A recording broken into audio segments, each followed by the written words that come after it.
भक्तजनों, माताओं, बहनों, सादर जय श्री कृष्ण। हमारे YouTube चैनल में आप सभी का बहुत बहुत स्वागत है। मैं हूं आपके साथ आचार्य धर्मेंद्र शास्त्री।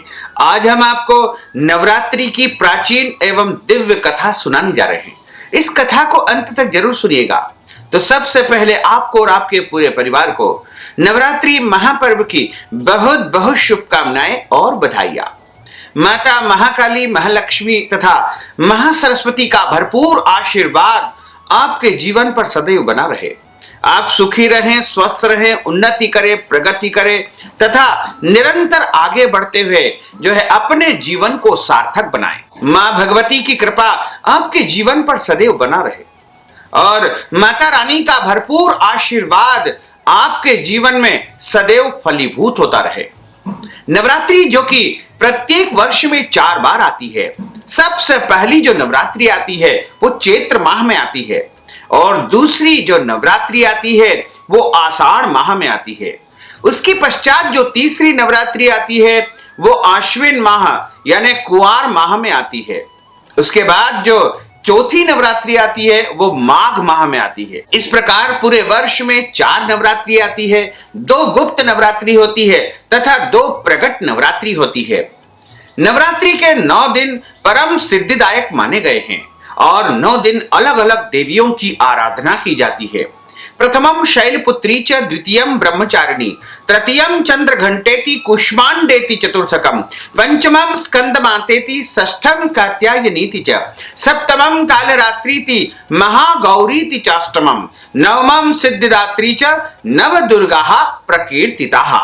इस प्रकार भगवती महाकाली, महालक्ष्मी और महासरस्वती की सम्मिलित शक्ति को जगदम्बा कहा जाता है और आदि शक्ति जगदम्बा के 9 रूपों की अलग अलग दिनों में पूजा की जाती है और नवरात्रि बड़ा ही सिद्धिदायक समय होता है। इस दौरान भगवती की आराधना करने से, पूजा करने से, जप करने से या फिर पाठ करने से परम सिद्धि प्राप्त हो जाती है। नवरात्रि में व्रत करना चाहिए और प्रत्येक मनुष्य को नवरात्रि के दौरान भगवती जगदम्बा की आराधना करनी चाहिए। प्रथम दिन से लेकर के अंतिम दिन तक उनको एक समय भोजन करके या पूरे निराहार या फलाहार करके व्रत का पालन करना चाहिए तथा नवरात्रि के दौरान शुद्ध और सात्विक वस्तुओं का प्रयोग करना चाहिए। लहसुन, प्याज नवरात्रि के दौरान नहीं खाना चाहिए तथा नवरात्रि के दौरान मांस, मदिरा और अन्य अभक्ष भक्षण जैसे अंडे आदि का भी प्रयोग नहीं करना चाहिए। नवरात्रि में कोई भी व्यक्ति को बाल नहीं कटवाना चाहिए, नाखून नहीं काटना चाहिए और शरीर के अंग के किसी भी प्रकार के बाल नहीं काटना चाहिए। साथ ही नवरात्रि के दौरान झूठ नहीं बोलना चाहिए, क्रोध नहीं करना चाहिए, लड़ाई झगड़ा वाद विवाद बिल्कुल नहीं करना चाहिए और नवरात्रि के दौरान मां जगदम्बा की आराधना करते हुए अपने कर्म मार्ग की तरफ प्रवृत्त होना चाहिए। नवरात्रि बड़ा ही पुण्यदायक समय माना जाता है और आज हम आपको नवरात्रि की दिव्य और प्राचीन कथा सुनाने जा रहे हैं। इस कथा को अंत तक जरूर सुनिएगा और अधिक से अधिक लोगों को शेयर भी करिएगा।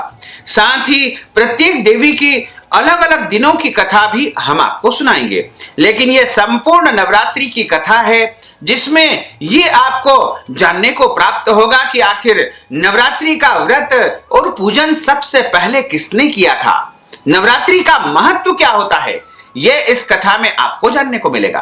बोलिए जगदम्बे मात की जय। गुरुर् ब्रह्मा गुरुर्विष्णु गुरुर्देवो महेश्वरा, गुरु साक्षात् परब्रह्म तस्मै श्री गुरुवे नमः। श्री अखंड मंडलाकारं व्याप्तं येन चराचरं तत्पदं दर्शितं येन तस्मै श्री गुरुवे नमः। नमो देव्ये महादेव्ये शिवायै सततं नमः। नमः प्रकृते भद्रायै निहितः प्रणतास्मतां। शरणागत दीनार्थ परित्राण परायणी सर्वस्यार्ति हरे देवी नारायणी नमोस्तुते। सर्वबाधा विनिर्मुक्तो धन धान्य सुतान्वितः मनुष्यो मत् प्रसादेन भविष्यति न संशयः। देहि सौभाग्यम आरोग्यम देहि मे परमं सुखम रूपम देहि जयम देहि यशो देहि दिशो जहि। सर्वबाधा विनिर्मुक्तो धन धान्य सुतान्वितः मनुष्यो मत् प्रसादेन भविष्यति न संशयः। सर्वबाधा प्रशमनं त्रैलोक्यस्य अखिलेश्वरी। एवमेव त्वया कार्यमस्मद्वैरी विनाशनम्।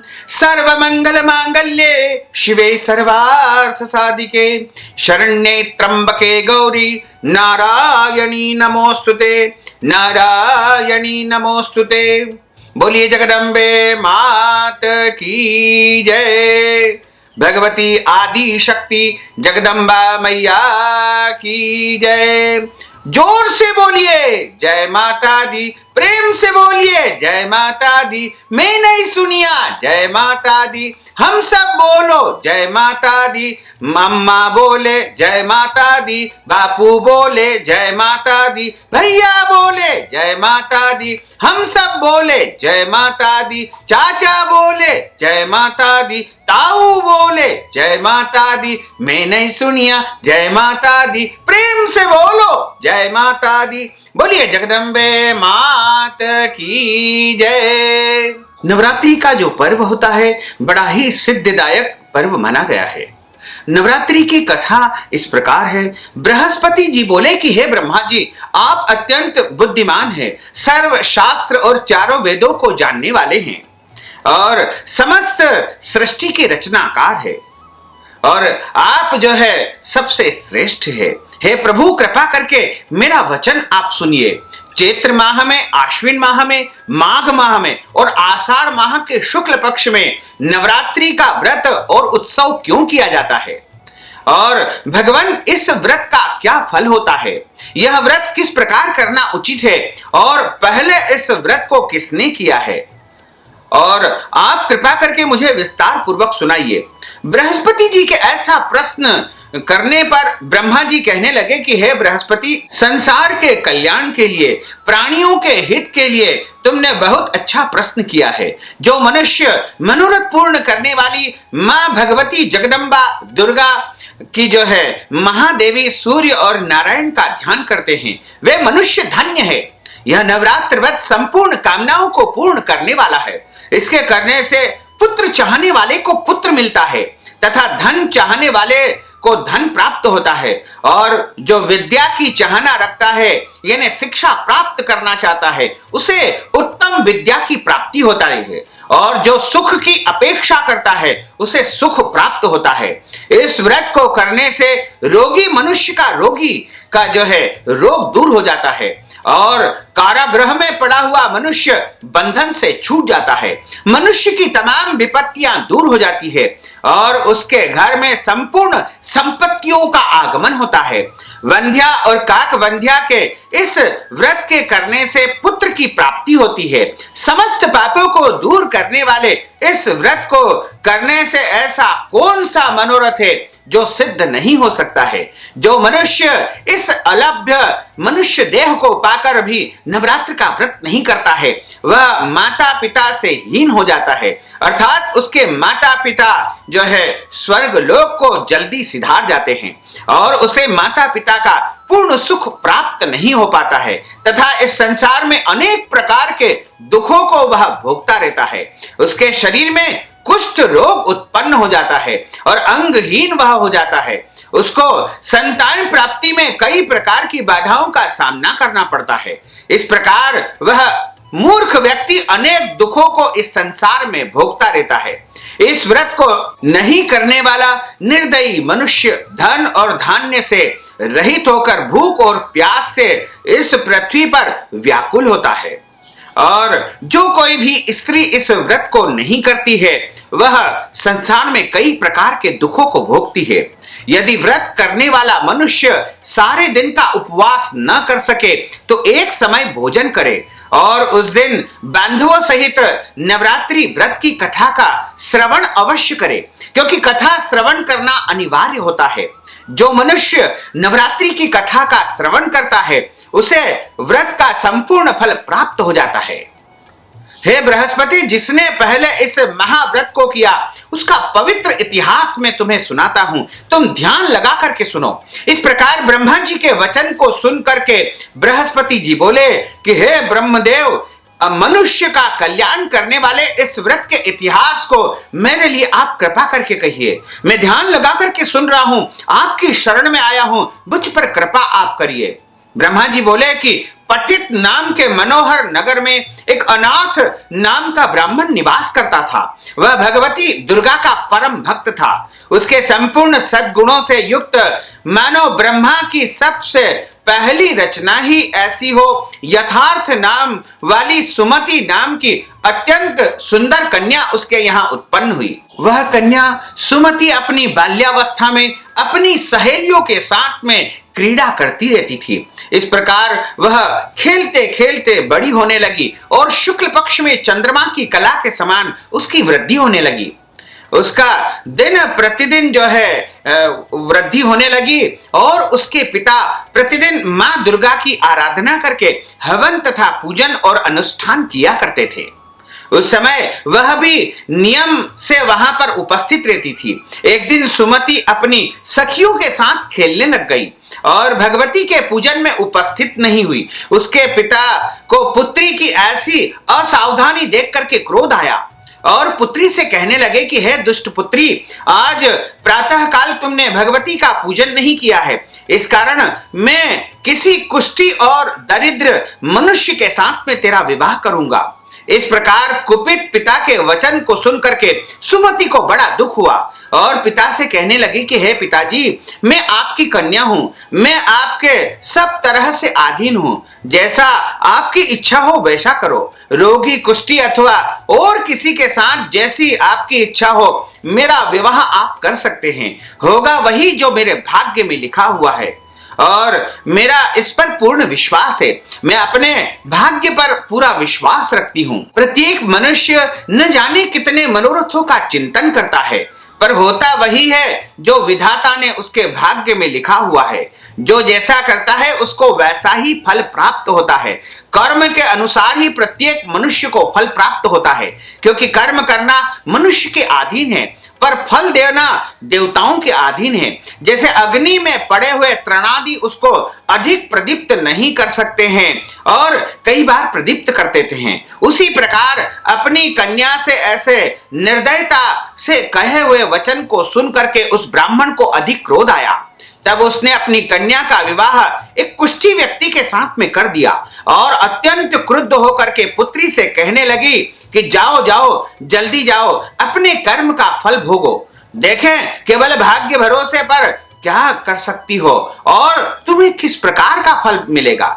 इस प्रकार कहे हुए पिता के कटु वचन को सुन करके सुमति अपने मन ही मन विचार करने लगी, अहो मेरा भाग्य बड़ा दुर्भाग्य है जिससे मुझे ऐसा पति प्राप्त हुआ है।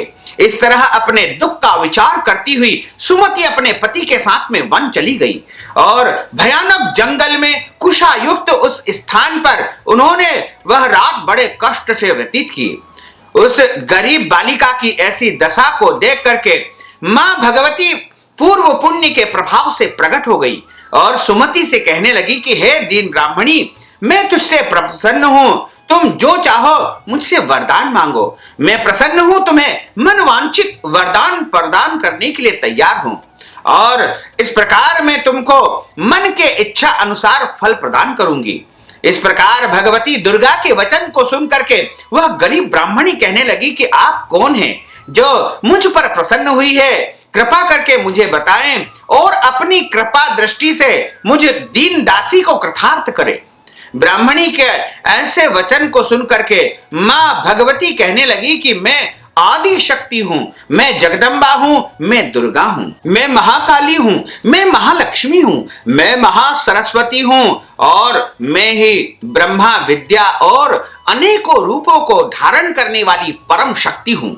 मैं तुमसे प्रसन्न हूँ और तुम्हारे दुखों को दूर करना चाहती हूँ तथा तुम्हें सभी प्रकार के सुख देना चाहती हूँ। हे ब्राह्मणी, मैं तुझ पर तेरे पूर्व जन्म के पुण्य प्रभाव से प्रसन्न हुई हूँ।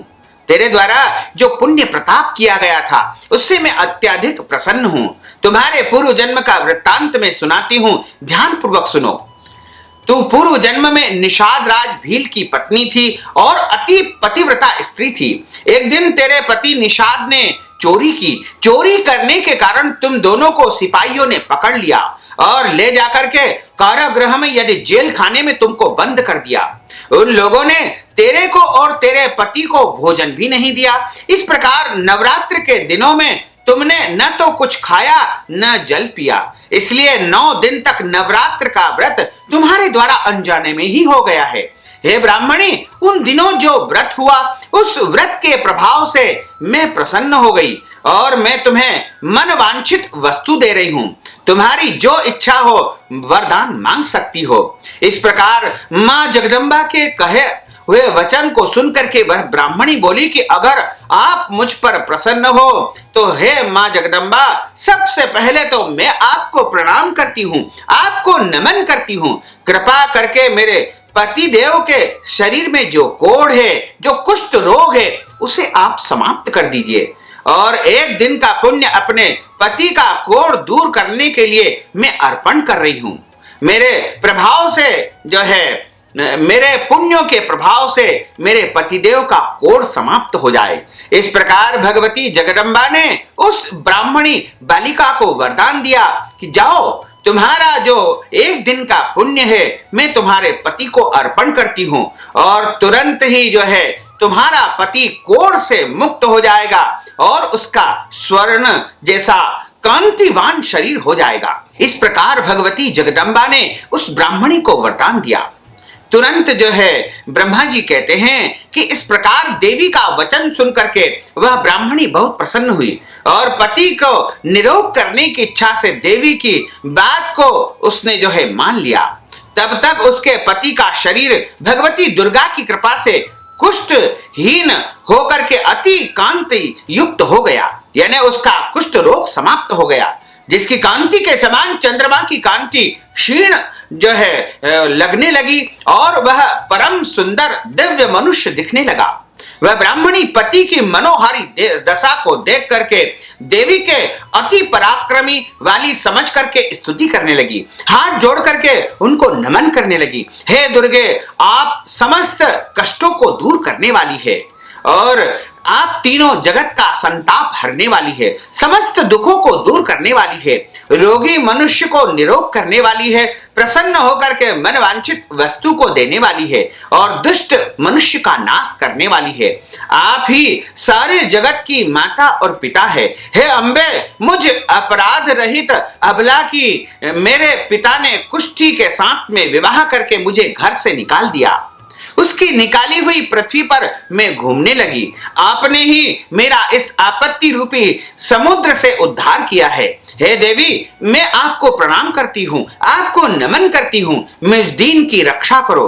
ब्रह्मा जी बोले कि हे बृहस्पति, इस प्रकार सुमति ने मन से देवी की बहुत स्तुति की और उसकी स्तुति को सुन करके देवी को बहुत प्रसन्नता हुई, संतोष हुआ और ब्रह्मा जी कहने लगे कि जो है इस प्रकार, हे बृहस्पति, हे ब्राह्मणों, तुम्हारे उदालय नामक एक अति बुद्धिमान, धनवान, कीर्तिवान और जितेंद्रिय पुत्र उनके यहाँ उत्पन्न होगा। ऐसा कह करके देवी उस ब्राह्मणी से फिर कहने लगी कि तुम्हारे यहाँ एक सुंदर पुत्र की प्राप्ति होगी। हे ब्राह्मणी, जो कुछ तेरी इच्छा हो मन वांछित वस्तु मांग सकती हो। ऐसा भगवती दुर्गा का वचन सुनकर के सुमति बोली कि हे भगवती जगदम्बा, अगर आप मेरे ऊपर अत्यंत प्रसन्न हो तो कृपा करके मुझे नवरात्रि व्रत का संपूर्ण विधि विधान बताइए, क्योंकि मेरे द्वारा अनजाने में ही नवरात्रि का व्रत संपन्न हुआ जिससे मुझे इस प्रकार का पुण्य प्राप्त हुआ है। यदि मैं पूरे विधि विधान से नवरात्रि का व्रत करूंगी तो आपकी कृपा दृष्टि मेरे ऊपर सदैव बनी रहेगी। और जिस विधि से नवरात्र व्रत करने से आप प्रसन्न होती है, उस विधि और उसके फल को मेरे लिए आप कृपा करके विस्तार पूर्वक कहिए। इस प्रकार ब्राह्मणी के वचन को सुनकर के मां भगवती जगदम्बा कहने लगी कि हे ब्राह्मणी, मैं तुम्हारे लिए संपूर्ण पापों को दूर करने वाली नवरात्र व्रत की विधि को बताती हूं, जिसको सुनने से सभी प्रकार के पाप नष्ट हो जाते हैं और इस संसार में सभी प्रकार से जो है मनुष्य सुखों को प्राप्त करते हुए धर्म, अर्थ, काम और अंत समय में मोक्ष को प्राप्त कर लेता है। यह व्रत नवरात्रि में किया जाता है और चारों नवरात्रि जो होती है उनमें प्रतिपदा से लेकर के नवमी तक विधि विधान से इस व्रत को करना चाहिए। यदि दिन भर व्रत न कर सके तो एक समय भोजन कर लेना चाहिए और किसी विद्वान ब्राह्मण के मार्गदर्शन में घट स्थापना करे और वाटिका बना करके उसको प्रतिदिन जल से सिंचन करे तथा भगवती महाकाली, महालक्ष्मी और महासरस्वती की मूर्तियां या चित्र की स्थापना करके नित्य विधिवत उनका पूजन करे और उनकी आराधना करे, पुष्पों से उनका अर्चन करे और भगवती जगदम्बा को अर्घ्य प्रदान करे। बिजोरा के फूल से अर्घ्य देने से जो है रूप की प्राप्ति होती है, यानी सुंदरता की प्राप्ति होती है। जायफल से अर्घ्य देने से कीर्ति की प्राप्ति होती है तथा द्राक्षा यानी दाख से जो है अर्घ्य देने से परम सिद्धि प्राप्त होती है। आंवले से अर्घ्य देने से जो है मनुष्य को सभी प्रकार का सुख मिलता है तथा केला चढ़ाने से आभूषण की प्राप्ति होती है। इस प्रकार फलों से अर्घ्य देकर के यथा विधि हवन करे। घी, शक्कर और शहद, जौ, तिल और नारियल, दाख और कदम्ब से हवन करे तथा सभी प्रकार की वस्तुओं से हवन करना चाहिए। हवन सामग्री से जो तिल और जौ से हवन करता है उसे अपार लक्ष्मी की प्राप्ति होती है। जो कमल गट्टे या मखाने से हवन करता है उसके घर में 10 दिशाओं से माता महालक्ष्मी का आगमन होता है। खीर व चंपा के पुष्पों से धन और पत्तों से तेज और सुख की प्राप्ति होती है। आंवले से हवन करने से कीर्ति और केले से हवन करने से संतान प्राप्ति होती है। कमल के पुष्प या कमल गट्टे से हवन करने से मनुष्य को राज्य पद प्राप्त होता है। द्राक्षा यानी दाख से हवन करने से सुख, संपत्ति और ऐश्वर्य की प्राप्ति होती है और विधि विधान से किसी विद्वान आचार्य के मार्गदर्शन में हवन, पूजन तथा पाठ करना चाहिए। नवरात्रि के दौरान दुर्गा सप्तशती का पाठ विद्वान ब्राह्मण के मुखार विंद से शुद्ध उच्चारण करके ही करवाना चाहिए और नम्रता पूर्वक आचार्य को जो है यज्ञ सिद्धि के लिए, अनुष्ठान सिद्धि के लिए दक्षिणा प्रदान करना चाहिए। इस महाव्रत को पहले बताई हुई विधि के अनुसार जो कोई मनुष्य करता है उसके सब मनोरथ सिद्ध हो जाते हैं, इसमें तनिक भी संशय नहीं है। इन 9 दिनों में जो कुछ भी दान किया जाता है, ब्राह्मण को अन्नदान किया जाता है, वस्त्र दान किया जाता है, फल दान किया जाता है, फलाहार दान किया जाता है या फिर अन्य जो भी दान किया जाता है उसका करोड़ों गुना फल प्राप्त होता है। इस नवरात्र के व्रत करने से अश्वमेध यज्ञ का फल प्राप्त होता है। हे ब्राह्मणी, संपूर्ण कामनाओं को पूरे करने वाले व्रत को तीर्थ, मंदिर अथवा घर में विधि विधान से करना चाहिए या किसी विद्वान ब्राह्मण के द्वारा इसको संपन्न करना चाहिए। ब्रह्मा जी बोले कि हे बृहस्पति, इस प्रकार ब्राह्मणी को व्रत की विधि और फल बता करके देवी अंतर्ध्यान हो गई। जो मनुष्य या स्त्री पुरुष इस व्रत को भक्ति पूर्वक करता है वह इस लोक में सभी प्रकार के दुर्लभ सुखों को प्राप्त करते हुए अंत समय में मोक्ष को प्राप्त कर लेता है। हे बृहस्पति, यह दुर्लभ व्रत का महात्म मैंने तुम्हारे लिए बताया है। ऐसा ब्रह्मा जी के वचन को सुनकर के बृहस्पति जी आनंदित हो गए, रोमांचित हो गए और ब्रह्मा जी से कहने लगे कि हे ब्रह्मदेव, आपने मुझ पर अति कृपा की है जो आपने अमृत वाणी में मुझे नवरात्रि का व्रत का तथा नवरात्रि की कथा का दिव्य महात्म सुनाया है। हे प्रभु, आपके बिना और कौन इस महात्म को सुना सकता था। ऐसे बृहस्पति जी के वचन को सुनकर के ब्रह्मा जी कहते हैं कि हे बृहस्पति, तुमने सब प्राणियों के कल्याण के लिए इस अलौकिक व्रत के बारे में जो पूछा है उससे तुम धन्य हो गए हो। आज तुम्हारा जीवन कृतार्थ हो गया है। यह भगवती शक्ति संपूर्ण लोकों का पालन करने वाली है। इस महादेवी का प्रभाव को कौन नहीं जान सकता है।